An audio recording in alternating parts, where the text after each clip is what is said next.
ಸ್ನೇಹಿತರೆ ನಮಸ್ಕಾರ, ನಾನು ನಿಮ್ಮ ಹರಮದನ್. ಎಲ್ಲರೂ ಹೇಗಿದ್ದೀರಾ ಫ್ರೆಂಡ್ಸ್? ಎಲ್ಲರೂ ಚೆನ್ನಾಗಿದ್ದೀರಾ ಅನ್ಕೊಳ್ತೇನೆ. ಇವತ್ತು ಒಂದು ಮುಖ್ಯವಾದ ವಿಡಿಯೋ, ತುಂಬಾನೇ ಉಪಯೋಗ ಆಗುವಂತಹ ಮಾಹಿತಿ ಇದು. ಆಕ್ಚುಲಿ ನಮ್ಮ ಬೃಹತ್ ಬೆಂಗಳೂರು ಮಹಾನಗರ ಪಾಲಿಕೆ ಇವಾಗ ಕಾರ್ಪೊರೇಟರ್ ಎಲೆಕ್ಷನ್ ಇಷ್ಟೊತ್ತಿಗೆ ಮುಗಿದು ಆಲ್ರೆಡಿ 3 ರಿಂದ 4 ವರ್ಷ ಆಯ್ತು. ಆದ್ರೂ ಕೂಡ ಮತ್ತೆ ಎಲೆಕ್ಷನ್ ಆಗ್ಲಿಲ್ಲ. ಯಾಕಂತ ಅಂದ್ರೆ ನಮ್ಮ BBMP ಲಿಮಿಟ್ ಅನ್ನ ಎಕ್ಸ್ಟೆಂಡ್ ಮಾಡಬೇಕು ಅಂತ ಹೇಳ್ಬಿಟ್ಟು ಅದು ಎಕ್ಸ್ಟೆಂಡ್ ಆಗ್ತಾನೆ ಇತ್ತು ಡೇಟು. ಆದ್ರೆ ಇವಾಗ ಈ ನಮ್ಮ ಕರ್ನಾಟಕ ಸರ್ಕಾರ, ಕಾಂಗ್ರೆಸ್ ಸರ್ಕಾರ ಏನು ಡಿಸಿಷನ್ ಅನ್ನ ತಗೊಂಡಿದೆ, ಒಂದು ನಮ್ಮ ಬಿಡದಿ ಟೌನ್ಶಿಪ್ ಅಂತ ಏನ್ ಮಾಡ್ತಾ ಇದ್ದಾರೆ ನಮ್ಮ ಕರ್ನಾಟಕ ಸರ್ಕಾರ, ಆ ಬಿಡದಿ ಟೌನ್ಶಿಪ್ ಅನ್ನ ಇವಾಗ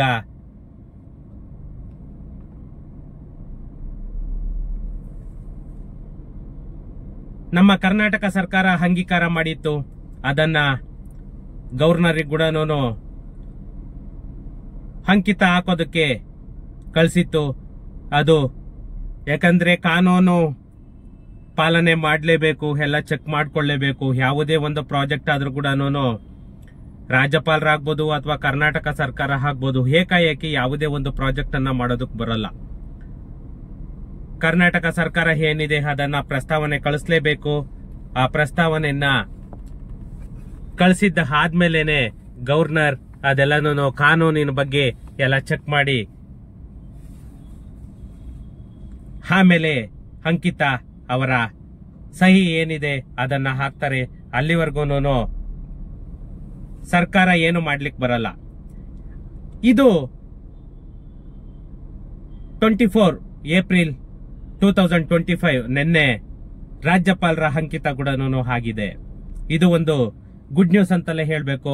ಇನ್ನೊಂದು ಕಡೆಗೆ ಜನಗಳಿಗೆ, ಒಂದು ರೈತರು ಏನಿದ್ದಾರೆ, ಸುಮಾರು ನನಗ್ ಗೊತ್ತಿರೋ ತರ 8 ರಿಂದ 10 ಸಾವಿರ ಎಕರೆ ಅಕ್ವೈರ್ ಮಾಡ್ಕೊಳ್ತಾ ಇರೋದು.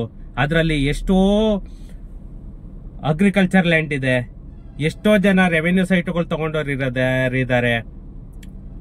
ಆ ರೆವೆನ್ಯೂ ಸೈಟ್ ತಗೊಂಡಿರೋರು ಒಂದ್ ಕಡೆಗೆ ಹೋದ್ರು ಹೋಗ್ಲಿ, ರೈತರು ಎಷ್ಟೋ ಜನ ಇದ್ದಾರೆ. ಈ ಟೌನ್ಶಿಪ್ ಇಂದ ಎಷ್ಟು ಭೂಮಿ ಹಾಳಾಗ್ತಾ ಇದೆ ಅಂತ ಅಂದ್ರೆ ಅದು ಇಮ್ಯಾಜಿನ್ ಮಾಡ್ಲಿಕ್ಕೂ ಆಗಲ್ಲ. ಯಾಕಂದ್ರೆ ಇನ್ನು ನಮ್ಮ ಬೆಂಗಳೂರಲ್ಲಿ ಏನಿದ್ರು ಕೂಡ ಪ್ರೈವೇಟ್ ಬಿಲ್ಡರ್ಸ್ ಅನ್ನ ಮಾತೇ ಹಿಲ್ದಿರ ಆಗೋಗ್ಬಿಡ್ತಾರೆ. ಯಾಕಂದ್ರೆ ಯಾವುದೇ ಇದ್ರು ಕೂಡ ಗವರ್ನಮೆಂಟ್ ಪ್ರಾಜೆಕ್ಟ್ಸ್ ಅನ್ನೋ ತರನೇನೆ, BDA ಪ್ರಾಜೆಕ್ಟ್ಸ್ ಅನ್ನೋ ತರನೇನೆ ಆಗೋಗ್ಬಿಡುತ್ತೆ. ಯಾಕಂದ್ರೆ ಇವಾಗ ಈ ಬಿಡದಿ ಟೌನ್ಶಿಪ್ ನಿಯರ್ಲಿ 8 ರಿಂದ 10 ಸಾವಿರ ಎಕರೆ ಬರ್ತಿರೋದು. ನೆಕ್ಸ್ಟ್ ಇದಾದ್ಮೇಲೆ ಕನಕಪುರ ರೋಡ್, ಬನ್ನೇರುಘಟ್ಟ ರೋಡ್ ಮತ್ತೆ ಹೊಸೂರು ರೋಡ್ ಅಲ್ಲಿ ಸುಮಾರು ನನಗ್ ಗೊತ್ತಿರೋ ತರ 50,000 ಸೈಟ್ ಮಾಡಬೇಕು ಅಂತ ಹೇಳಿ ಆಲ್ರೆಡಿ ನಮ್ಮ ಕಾಂಗ್ರೆಸ್ ಸರ್ಕಾರ ಪ್ಲಾನ್ ಅನ್ನ ಮಾಡ್ಕೊಂಡಿದೆ. ಅದಕ್ಕೆ ಆಲ್ರೆಡಿ ನೋಟಿಸ್ಗಳು ಕೂಡ, ಪ್ರಿಲಿಮಿನರಿ ನೋಟಿಸ್ಗಳು ಕೂಡ ಕಳಿಸಿದ್ದಾರೆ. ಆಲ್ರೆಡಿ ಆ BDA ಲೇಔಟ್ಸ್ಗೆ ಏನ್ ಇದ್ ಮಾಡ್ತಾ ಇದಾರೆ, ಈ ಪೆರಿಫೆರಲ್ ರಿಂಗ್ ರೋಡ್ 2 ಇದ್ರಲ್ಲೇನೆ ಅದು ಕೂಡ ಪ್ರಸ್ತಾವನೆಯನ್ನ ಇಟ್ಟು ಪ್ರಿಲಿಮಿನರಿ ನೋಟಿಸ್ ಅನ್ನ ಕಳಿಸಿದ್ದಾರೆ.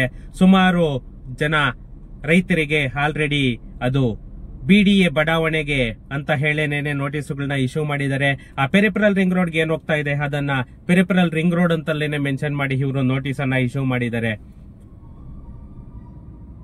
ಇವಾಗ ಈ ನಮ್ಮ ಗ್ರೇಟರ್ ಬ್ಯಾಂಗ್ಳೂರ್ ಅಂತ ಏನ್ ಅನೌನ್ಸ್ ಮಾಡಿದ್ದಾರೆ ಮಾನ್ಯ ಮುಖ್ಯಮಂತ್ರಿಗಳಾಗ್ಲಿ ಉಪಮುಖ್ಯಮಂತ್ರಿಗಳಾಗ್ಲಿ, ಅದಕ್ಕೆ ನಮ್ಮ ಕರ್ನಾಟಕ ಸರ್ಕಾರ ಎಲ್ಲಾ ಪ್ರಯತ್ನಗಳನ್ನ ಮಾಡಿ ಇವಾಗ ಕೊನೆಗೆ ರಾಜ್ಯಪಾಲರ ಅಂಕಿತನೂ ಸಿಕ್ತು.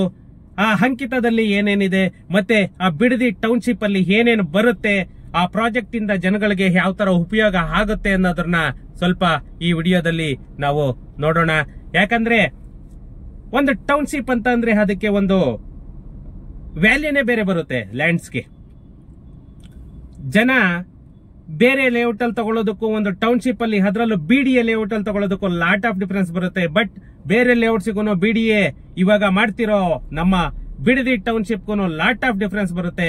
ಯಾಕಂದ್ರೆ ವಿಶ್ವೇಶ್ವರಯ್ಯ ಲೇಔಟ್ ಆಗ್ಬೋದು, ಕೆಂಪೇಗೌಡ ಲೇಔಟ್ ಆಗ್ಬೋದು, ಮತ್ತೆ ಅಂಜನಾಪುರ ಆಗ್ಬೋದು, ಮತ್ತೆ ನಮ್ಮ ಶಿವರಾಮ್ ಕಾರಂತ ನಗರ ಆಗ್ಬೋದು, ಈ ಎಲ್ಲ BDA ಲೇಔಟ್ಸ್ಗೂ ಇದಕ್ಕೂ ತುಂಬಾನೇ ವ್ಯತ್ಯಾಸ ಇದೆ. ಬನ್ನಿ ನೋಡೋಣ ಅದರಲ್ಲಿ ಎಷ್ಟು ಎಕರೆ ಬರ್ತಾ ಇದೆ ಟೌನ್ಶಿಪ್, ಮತ್ತೆ ಏನೇನು ಫೆಸಿಲಿಟಿಗಳು ಬರ್ತಾ ಇದೆ, ಮತ್ತೆ ರಾಜ್ಯಪಾಲರ ಅಂಕಿತದಲ್ಲಿ ಏನು ಮೆನ್ಷನ್ ಆಗಿದೆ ಅದೆಲ್ಲವನ್ನು ನಾನು ಈ ವಿಡಿಯೋದಲ್ಲಿ ನೋಡೋಣ ಬನ್ನಿ. ಯಾಕಂದ್ರೆ ಈ ನಮ್ಮ ಬಿಡದಿ ಟೌನ್ಶಿಪ್ ಗ್ರೇಟರ್ ಬ್ಯಾಂಗ್ಳೂರ್ ಅಂತಂದೇಳಿ ಏನು ಅನೌನ್ಸ್ ಮಾಡಿದ್ದಾರೆ, ಆ ಗ್ರೇಟರ್ ಬ್ಯಾಂಗ್ಳೂರ್ ಟೌನ್ಶಿಪ್ ಅಲ್ಲಿ ಸುಮಾರು, ಯಾಕಂದ್ರೆ ಇವಾಗ BDA ಕೂಡ ಎಕ್ಸ್ಟೆಂಡ್ ಆಗ್ತಾ, BBMP ಕೂಡ ಎಕ್ಸ್ಟೆಂಡ್ ಮಾಡ್ತಾ ಇದ್ದಾರೆ. ಇಷ್ಟು ದಿನ ಏನು ವಾರ್ಡ್ ನಂಬರ್ಸ್ ಇತ್ತು ಅದು ಎಕ್ಸ್ಟೆಂಡ್ ಆಗೋ ಚಾನ್ಸಸ್ ಆಟೋಮೆಟಿಕ್ ಆಗ್ತಾ ಇದೆ. ಯಾಕಂದ್ರೆ ಈ ಬಿಡದಿ ಟೌನ್ಶಿಪ್ ಇಂದ ಈ ನಮ್ಮ ಬಿಡದಿ ಟೌನ್ಶಿಪ್ ಅಲ್ಲಿ ಯಾವ್ಯಾವ್ದು ವಿಲೇಜಸ್ ಹೋಗುತ್ತೆ, ಮತ್ತೆ ಎಷ್ಟು ಸಾವಿರ ಎಕರೆಗಳು ಇದಾಗುತ್ತೆ ನೋಡೋಣ ಬನ್ನಿ.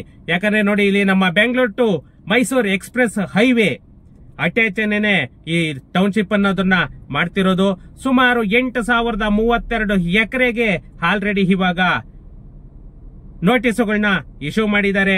ಅದರಲ್ಲಿ ನಮ್ಮ ಬಿಡದಿ ಪಕ್ಕದಲ್ಲಿರುವಂತಹ ಸುಮಾರು 10 ಗ್ರಾಮಗಳು, ಬೈರಮಂಗಲ, ಬನ್ನಿಗೆರೆ, ಹೊಸೂರು, KG ಗೊಲ್ಲರಪಾಳ್ಯ, ಕಂಚಗಾರನಪಾಳ್ಯ, ಅರ್ಲಾಳ್ಸಂದ್ರ, ಕೆಂಪೈನಪಾಳ್ಯ, ಮತ್ತೆ ಕಂಚಗಾರನಹಳ್ಳಿ, ಕಾವೆಲ್, ಮತ್ತೆ ಮಂದಲಹಳ್ಳಿ, ಒಡೆಯರ್ಹಳ್ಳಿ, ಇಷ್ಟು ಗ್ರಾಮಗಳಲ್ಲೂ ಕೂಡ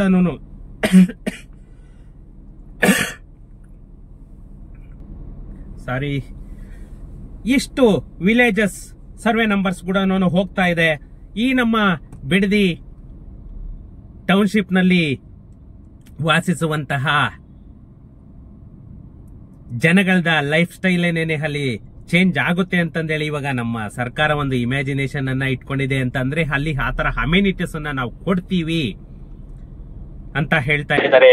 ಯಾಕಂದ್ರೆ ಈ ನಮ್ಮ ಟೌನ್ಶಿಪ್ ಅಲ್ಲಿ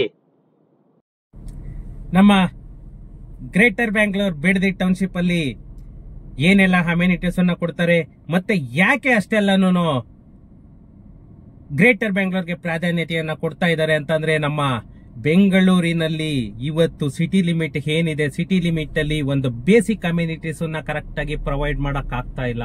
ಯಾಕಂದ್ರೆ ಅಷ್ಟು ಜನ ದಟ್ಟಣೆ ಅನ್ನೋದು ನಮ್ಮ ಬೆಂಗಳೂರು ಟೌನ್ ಅಲ್ಲಿ ಇದೆ.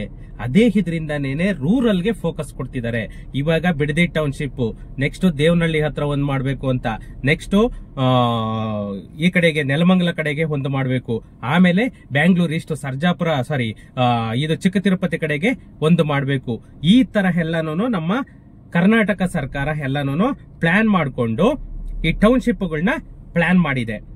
ಈ ಟೌನ್ಶಿಪ್ ನಲ್ಲಿ ಮೇನ್ ನೋಡಿ, ಇಂಟಿಗ್ರೇಟೆಡ್ ಇಂಡಸ್ಟ್ರಿಗಳು. ಯಾಕಂತಂದ್ರೆ ಅವರಿಗೆ ಅಲ್ಲಿ ಯಾವ್ಯಾವ್ದು ಬಿಡದಿ ಸರೌಂಡಿಂಗು ಏನಿದೆ, ಮೇಜರ್ ಬಿಡದಿ ಸರೌಂಡಿಂಗು ಯಾವುದೇ ಒಂದು ಇಲ್ಲಿವರೆಗೂ ಯಾವುದೇ ಒಂದು ಟೌನ್ಶಿಪ್ಸ್ ಆತರ ಇರಬಾರ್ದು, ಆ ತರ ಫೋಕಸ್ ಅನ್ನ ಇಟ್ಕೊಳ್ತಾ ಇದ್ದಾರೆ. ಮೇನ್ ಪ್ರೀಮಿಯಂ ರೆಸಿಡೆನ್ಸಿಯಲ್ ಕಾಂಪ್ಲೆಕ್ಸ್, ಮತ್ತೆ ಇಂಟಿಗ್ರೇಟೆಡ್ ಇಂಡಸ್ಟ್ರಿಗಳು, ಮತ್ತೆ ದೊಡ್ಡದಾದ ಪಾರ್ಕ್ಗಳು, ಮತ್ತೆ ಮನರಂಜನಾ ತಾಣಗಳು ನಮ್ಮ ಬಿಡದಿ ಟೌನ್ಶಿಪ್ ಅಲ್ಲಿ ಬರ್ತಾ ಇರೋದು. ಸುಮಾರು 1,100 ಎಕರೆ ಜಾಗದಾಗಿ 15% ಜಾಗದಲ್ಲಿ ಪಾರ್ಕ್ ಮತ್ತೆ ಓಪನ್ ಸ್ಪೇಸ್ ನಮ್ಮ ಗ್ರೇಟರ್ ಬ್ಯಾಂಗ್ಳೂರ್ ಟೌನ್ಶಿಪ್ ಅಲ್ಲಿ ಬರ್ತಾ ಇರೋದು. ಮತ್ತೆ ಗ್ರೇಟರ್ ಬ್ಯಾಂಗ್ಳೂರ್ ಡೆವಲಪ್ಮೆಂಟ್ ಅಥಾರಿಟಿಗೆ ಹೊಸ ಟೌನ್ಶಿಪ್ ಏನಿದೆ ಅದರಲ್ಲಿ ಒಂದು ಇಂಟರ್ನ್ಯಾಷನಲ್ ಕ್ರಿಕೆಟ್ ಸ್ಟೇಡಿಯಂ ನಮ್ಮ ಚಿನ್ನಸ್ವಾಮಿ ಸ್ಟೇಡಿಯಂ ತರ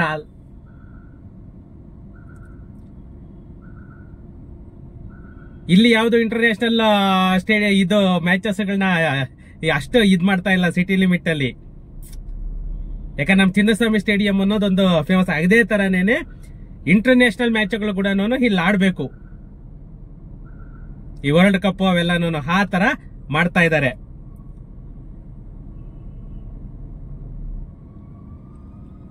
ಇನ್ನು ಅಲ್ಲಿ ಏನು ಬೈರಮಂಗಲ ಕೆರೆ ಏನಿದೆ ಅದನ್ನ ಶುದ್ಧೀಕರಣ ಮಾಡಬೇಕು. ಮತ್ತೆ BWSSB ಇಂದ ಕಾವೇರಿ ನೀರನ್ನ ಟೌನ್ಶಿಪ್ಗೆ ಪ್ರೊವೈಡ್ ಮಾಡಬೇಕು. ಈ ಟೌನ್ಶಿಪ್ಗೆ ತಕ್ಕ ತಕ್ಕಂತೆ ವಿನ್ಯಾಸ ಮಾಡಬೇಕು ಅಂತಂದೇಳಿ ಡಿ ಕೆ ಶಿವಕುಮಾರ್ ಅವರು ಪಣ ತೊಟ್ಟಿದ್ದಾರೆ. ಯಾಕಂತಂದ್ರೆ ಇವರು ಯಾವ್ಯಾವ್ದು ಡಿಪಾರ್ಟ್ಮೆಂಟ್ ಇಂದ ಇದಾಗುತ್ತೋ ಎಲ್ಲ ಕಡೆಯಿಂದಲೂ ಒಂದು ಕೋಆರ್ಡಿನೇಷನ್ ಅನ್ನ ತಗೊಂಡು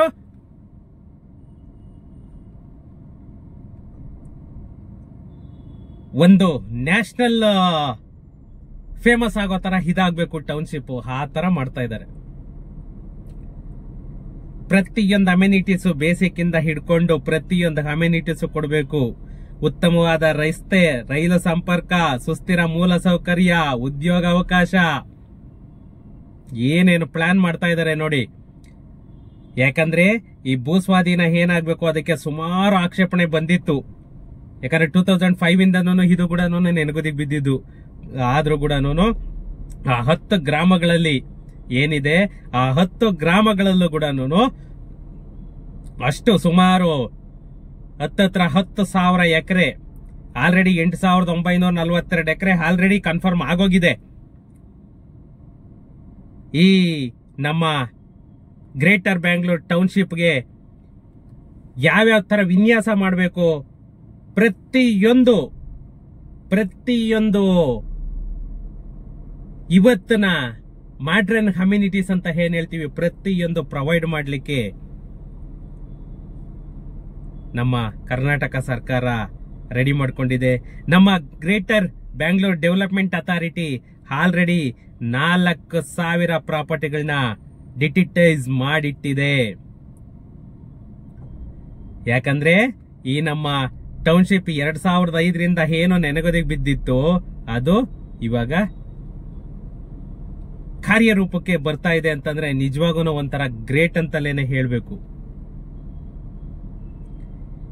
ಈ ಟೌನ್ಶಿಪ್ ಇವತ್ತಿನ ಟೆಕ್ನಾಲಜಿ ಏನಿದೆ, ಅಡ್ವಾನ್ಸ್ ಟೆಕ್ನಾಲಜಿ ಯೂಸ್ ಮಾಡೇನೆ ನಾವು ಮಾಡ್ತೀವಿ ಅಂತ ಕೂಡ ಹೇಳ್ತಾ ಇದ್ದಾರೆ. ಸುಸ್ಥಿರ ಸಿಟಿ ಸೆಂಟರ್ ಆಗಿ ಅಭಿವೃದ್ಧಿ ಮಾಡ್ತೇವೆ. ಹೊಸ ಟೌನ್ಶಿಪ್ಗೆ ಸುಮಾರು 37 ಕಿಲೋಮೀಟರ್ ದೂರದಲ್ಲಿ ಎಕನಾಮಿಕಲ್ ಕಾರಿಡಾರ್ ಒಂದಿರಲಿದ್ದು 37 ಕಿಲೋಮೀಟರ್ ಎಕನಾಮಿಕ್ ಕಾರಿಡಾರ್ ಏನು ಇದಾಗ್ತಾ ಇದೆ. ಮತ್ತೆ ನೈಸ್ ರಸ್ತೆಗೆ ಏನ್ ಕನೆಕ್ಟಿವಿಟಿ ಕೊಡ್ತಾ ಇದ್ದಾರೆ.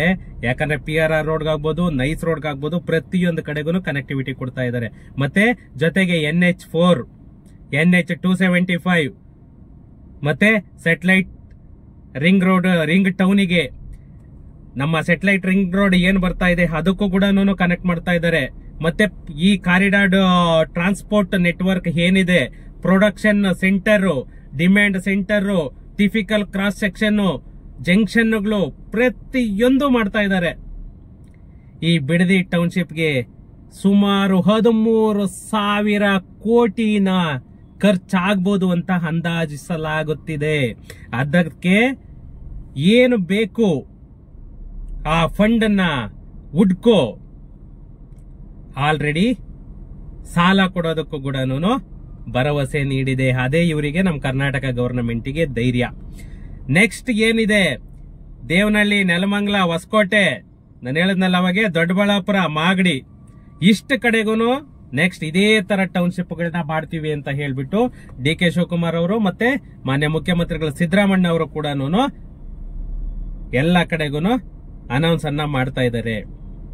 ಯಾಕಂದ್ರೆ ಈ ನಮ್ಮ ಟೌನ್ಶಿಪ್ ಮೇಲೆ ಡಿಪೆಂಡ್ ಆಗುತ್ತೆ ನೆಕ್ಸ್ಟ್ ಯಾವ ಟೌನ್ಶಿಪ್ ಮಾಡಬಹುದು, ಏನ್ ಆಗ್ಬೋದು ಅಂತ ಹೇಳ್ಬಿಟ್ಟು. ಆ ತರ ಮಾಡ್ರನ್ ಅಮ್ಯುನಿಟೀಸ್ ಗಳನ್ನ ಕೊಟ್ಟೇನಾದ್ರೂ ಮಾಡಿದ್ರೆ ಖಂಡಿತ ಸಕ್ಸಸ್ ಅನ್ನೋದಂತೂ ಆಗುತ್ತೆ. ಬಟ್ ಪ್ರೈವೇಟ್ ಡೆವಲಪರ್ಸ್ ಗಂತೂ 100% ಏಟು ಬೀಳೋದಂತೂ ಪಕ್ಕ. ಸ್ನೇಹಿತರೆ, ಇಷ್ಟೆಲ್ಲಾನು ಅಮ್ಯುನಿಟೀಸ್ ಎಲ್ಲಾನು ಬರ್ತಾ ಇದೆ ನಮ್ಮ ಬಿಡದಿ ಟೌನ್ಶಿಪ್ ಅಲ್ಲಿ. ಯಾಕಂತಂದ್ರೆ ಏನೇನಿದೆ ಇವತ್ತೊಂದು ಮಾಡ್ರನ್ ಟೆಕ್ನಾಲಜಿ ಏನ್ ಯೂಸ್ ಮಾಡಬೇಕು ಎಲ್ಲ ಮಾಡ್ರನ್ ಟೆಕ್ನಾಲಜಿ ಯೂಸ್ ಮಾಡಿ ಅಲ್ಲಿ ಮಾಡ್ರನ್ ಅಮ್ಯುನಿಟೀಸ್ ಏನ್ ಕೊಡಬೇಕು ಅವನ್ನೆಲ್ಲ ಪ್ರೊವೈಡ್ ಮಾಡ್ಲಿಕ್ಕೆ ನಮ್ಮ ಕರ್ನಾಟಕ ಗವರ್ನಮೆಂಟ್ ರೆಡಿ ಆಗಿದೆ. ಇನ್ನು ನಮ್ಮ ರಾಜ್ಯಪಾಲರ ಅಂಕಿತ ಸಿಗ್ನೇಚರ್ ಏನಾಗಿದೆ, ಅದರಲ್ಲಿ ಏನೇನು ಕಂಡೀಷನ್ಸ್ ಇದೆ ಒಂದ್ಸಾರಿ ನೋಡೋಣ. ಏನು ಗ್ರೇಟರ್ ಬ್ಯಾಂಗ್ಳೂರ್ ಅಂತ ಹೇಳ್ತೀವಿ ಸ್ನೇಹಿತರೆ, ಈ ನಮ್ಮ ಬಿಡದಿ ಟೌನ್ಶಿಪ್ ಗ್ರೇಟರ್ ಬ್ಯಾಂಗ್ಳೂರ್ ಅಂತ ಏನ್ ಹೇಳ್ತೀವಿ, ಈ ನಮ್ಮ ಗ್ರೇಟರ್ ಬ್ಯಾಂಗ್ಳೂರ್ಗೆ ಚಾಲನೆ ಸಿಕ್ಕಂತಾಯ್ತು. ಯಾಕಂತಂದ್ರೆ ನಮ್ಮ ರಾಜ್ಯಪಾಲರು ಅಂಕಿತ ನೀಡಾಯ್ತು. ಅದರಲ್ಲಿ ಆ ಕಂಡೀಷನ್ಸ್ ಮತ್ತೆ ಅಧಿಸೂಚನೆಯಲ್ಲಿ ಏನೇನಿದೆ ಅಂತಂದೇಳಿ ನಿಮ್ಗೆ ಏನಾದ್ರೂ ಗೊತ್ತಾಗ್ಬೇಕು ಅಂತಂದ್ರೆ ಲಿಂಕ್ ಅಲ್ಲಿ ನಾನು ನಮ್ಮ ಗವರ್ನರ್ ಅಂಕಿತನ PDF ಅಲ್ಲಿ ನಾನು ಕಾಪಿಯನ್ನ ಹಾಕಿರ್ತೀನಿ. ಬೇಕಾದ್ರೆ ನೀವು ಡೌನ್ಲೋಡ್ ಮಾಡ್ಕೊಂಡು ಅದು ಕಂಡೀಷನ್ಸ್ ಎಲ್ಲ ಏನಿದೆ ಅಂತಂದೇಳಿ ನೋಡ್ಕೊಳ್ಳಿ. ಯಾಕಂತಂದ್ರೆ ಅದು ಸುಮಾರು ಒಂದೊಂದು ಲ್ಯಾಂಗ್ವೇಜ್ ಅಲ್ಲಿ 160 ಪೇಜ್ ಇದೆ, ನಿಯರ್ಲಿ 300 ಚಿಲ್ಲರೆ ಪೇಜ್ ಇದೆ. ಅದೆಲ್ಲಾನು ಯಾಕಂದ್ರೆ ವಿಡಿಯೋದಲ್ಲಿ ಎಕ್ಸ್ಪ್ಲೈನ್ ಮಾಡಕ್ಕಾಗಲ್ಲ. ನಿಮ್ಗೇನಾದ್ರೂ ಆತರ ಆ ಅಧಿಸೂಚನೆ ಬಗ್ಗೆ ತಿಳ್ಕೋಬೇಕು ಅಂತಂದ್ರೆ ಆ ಕಾಪಿಯನ್ನ ನೀವು ಡೌನ್ಲೋಡ್ ಮಾಡ್ಕೊಳ್ಳಿ. ಯಾಕಂತಂದ್ರೆ ನಾನು ಲಿಂಕ್ ಅಲ್ಲಿ ಹಾಕಿರ್ತೀನಿ. ನಿಮ್ಗೆ ಅದರಲ್ಲಿ ಏನು ಇಲ್ಲ, ಅವರು ಟೌನ್ಶಿಪ್ ಅಲ್ಲಿ ಏನೇನು ಮಾಡ್ತಾರೆ ಅಮ್ಯುನಿಟೀಸ್ ಅದೆಲ್ಲಾನು ನಾನು ಬ್ರೀಫ್ ಆಗಿ ಹೇಳಿದೀನಿ. ನಿಮ್ಗೆ ಆ ಅಧಿಸೂಚನೆ ಬಗ್ಗೆ ಏನಾದ್ರೂ ಹೇಳ್ಬೇಕು ಅಂತಂದ್ರೆ ಆ ಅಧಿಸೂಚನೆ ಕಾಪಿನ ನಾನು ಲಿಂಕ್ ಅಲ್ಲಿ ಹಾಕಿರ್ತೀನಿ, ನೀವು ಬೇಕಾದ್ರೆ ಡೌನ್ಲೋಡ್ ಮಾಡ್ಕೊಳ್ಳಿ. Okay, thank you. ಸಿಗೋಣ ನೆಕ್ಸ್ಟ್ ವಿಡಿಯೋದಲ್ಲಿ.